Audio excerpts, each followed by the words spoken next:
सोदपुर के साबरी मस्जिद में जश्न तकमील कुरान का प्रोग्राम। आपको बता दें कि आबादी से दूर नॉर्थ 24 परगना के सोदपुर में मौजूद एक कदीम मस्जिद जिसे हम साबरी मस्जिद के नाम से जानते हैं, इस मस्जिद में 20 रमजान के रोज जश्न तकमील कुरान की महफिल सजाई गई, जिसमें दूर दराज से लोगों ने शिरकत की और फयूज व बरकत से फैजियाब हुए। आज हम तरावी पढ़ने के लिए आते हैं, हम आपको दावत देते थे कि मस्जिद में तरावी पढ़ें। और हम लोग हनफी मज़हब के हैं, हनफी मज़हब में हम 20 रिकात नमाज की तरावी पढ़ते हैं और हमारे 4 मसलक हैं, 4 इमाम हैं, इमाम हनफ, इमाम शाफई, इमाम मालिक, इमाम हम्बल। चारों इमाम अपने अपने में बरकत हैं। या रसूल अल्लाह, या रसूल अल्लाह, या रसूल अल्लाह, या रसूल अल्लाह।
না প্রতি বছরই এটা হয় কোরআন খতমের সময়, এটা এবছরও হচ্ছে, তবে 27 রমজানটা বেশি হয়, এবছর 20 রমজান হয়ে গেল, 21 রমজান হলো, একটু আগে হয়ে গেল। জায়গা মসজিদটা যেখানে বাসি নেই তবুও এখানে ভালো একটা হ্যাঁ না বাসন তো ছিল না বরাবরই। এটা মানে এই মসজিদটা টোটালি বাংলা মহিলা শিক্ষা যে শিক্ষার্থী ছিল সে শেখ সাখাওয়াত এই জায়গা, এই যে কবরস্থান, এখানে এরা দেশ ভাগ বাংলা ভাগের হওয়ার পরে ওরা বাংলাদেশ চলে গেল, করে থাকলে এটা সরকারি সম্পত্তি হিসেবে করে থাকলো।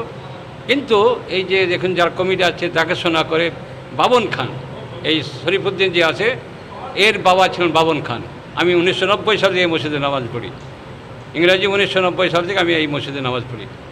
আমি যদি পুলিশের পার্সোনাল, আমি 1988 সাল খর্দা থানা কোর্টে আছি, 90 সাল থেকে এই মসজিদে আমি নামাজ পড়ি। তখন বাবন খান বেঁচে, তো উনি এখানে মসজিদটা দেখাশোনা করে বললেন ওই মানে কোনো অত্যাচার থেকে উনি মসজিদটা বাঁচায় এবং রক্ষণাবেক্ষণ ওনারাই করে এই মসজিদটা। এই মসজিদ দেখলাম অনেক দূর দূরান্ত থেকে লোক এসে নামাজটা পড়ছে। যে আমি খর্দা থেকে আসছি, আমি খর্দা থেকে, অনেক কামারহাট থেকে আসছেন, অনেকে টিটাগড় থেকে আসেন, আমরা যে সাথে আসি এই আর কি आ जाते हैं। सेक्रेटरी साहब, साबरी मस्जिद की तारीख बहुत ही ज़कीन है, बहुत ही कदीम मस्जिद है ये, और इसकी बहुत अहमियत है, जिसकी वजह से लोग देखने की नीयत से भी आते हैं और नमाज़ पढ़ने की भी नीयत से आते हैं। क्या कहेंगे? जी, अब इसके बारे में हम लोग ज़्यादा तो नहीं बोल सकते, हम लोग का दादा के टाइम से है, मेरा अब्बा चलाए, उसके बाद हम लोग देख रेख कर रहे हैं, ठीक है, तो इसके बारे में ज़्यादा ये नहीं मालूम। 3 पीढ़ी से हम लोग चला रहे हैं इसको, और 3 पीढ़ी के अब दादा का ये ना, हम ये जानते हैं कि बहुत सा मुसीबत परेशानी आया।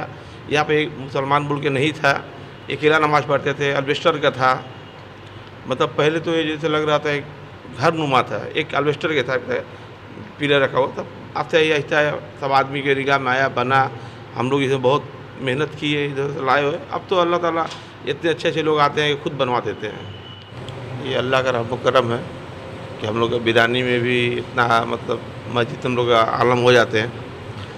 ये सब अल्लाह का रहम करम है। आबाद है, आगे कम था, अब बढ़ते जा रहा है। यहाँ मार्केट में जितना लोग वगैरह आते हैं तो इस मस्जिद को मतलब उम्मीद में रख के लेके आते हैं कि हमारा नमाज नहीं छूटेगा, रोज़ा नहीं छूटेगा। माशाल्लाह हम लोग यहाँ अफ्तार पार्टी भी आराम अच्छा खासा होता है। पहले 10-12 लोग से होता था, अभी तो 50-60-100 तक लोग आ जाते हैं और किसी को कोई तकलीफ़ या किल्लत नहीं होता है।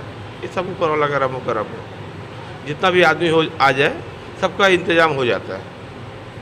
तो अब तक तो सब अल्लाह चलाता है, बेहतर चल रहा है, आगे भी अल्लाह बेहतर ही अच्छा चलाएगा, चलेगा। आज इस मस्जिद में कहाँ से लोग नमाज की नियत से यहाँ आया करते थे? देखिए आप इसको तो समझ लीजिए, आप कोलू टोला, कलकत्ता, इधर सामनगर, बहुत दूर दूर का आदमी, जितना भी मतलब पेशावर आदमी है, काम वाले, बिजनेस वाले, सब यहाँ मार्केटिंग करते हैं इस मस्जिद को टारगेट करके। ये मस्जिद हम मतलब मेरा नमाज पूरा नहीं छूटेगा, तो इसको बोलना मतलब मुनासिब नहीं होगा।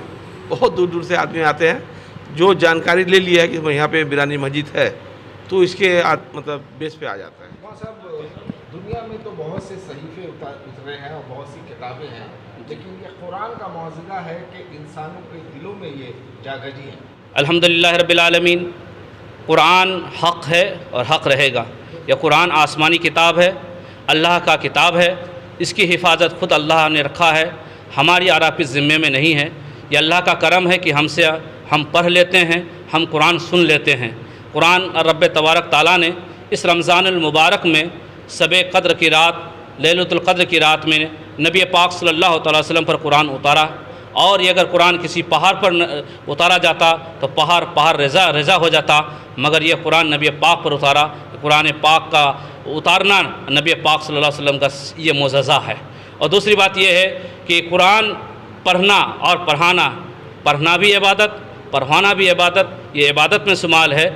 कुरान हक़ है और हक़ रहेगा, ये हक़ की सदा है। कुरान अगर गिर पड़े मैदानों में तो बयाबान में पढ़ो, अगर सुनसान भी हो तो कुरान की तिलावत करो। हर बला हर मुसीबत में कुरान पढ़ा जाता है, और कुरान का ये एजाज़ है, जिस नीयत से पढ़ता है बंदा, अल्लाह उस नीयत को अल्लाह कबूल फरमाता है। कि सब किताबों से भला कुरान है, ये हमारा दीन है, ईमान है तिलावत उनकी बरकत का सबब, जिस पर मेरा दिलो जान कुर्बान है।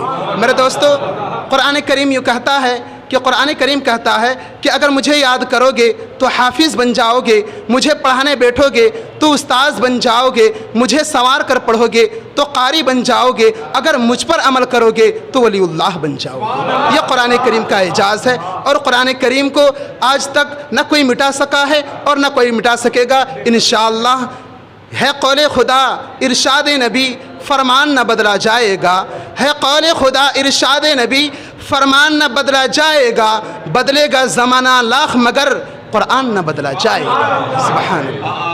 हाफिज़ जी, आज चूँकि जश्न तकमील कुरान की ये महफिल थी जी, यहाँ से मज़लूम फ़लस्तीनियों के लिए आपने क्या दुआएं की? जी, मैंने मज़लूम फ़लस्तीनियों के लिए भी दुआएं की, और लोगों को मैंने इसके लिए अपील करते रहे कि उन मज़लूमों के लिए दुआएं करो, इसलिए कि आज फ़लस्तीन के अंदर हालात बहुत बदतर हो रहा है, और वहाँ के बच्चे रोते हुए बिलबिलाते हुए दुआएं कर रहे हैं, चीखे पुकार लगा रही है, लेकिन आज उन्हें कोई मदद करने के लिए तैयार नहीं। हम और आप उनके लिए कुछ नहीं कर सकते हैं, लेकिन इतना तो ज़रूर कर सकते हैं कि यहाँ से हम लोग उनके हक़ में दुआ भी कर सकते हैं।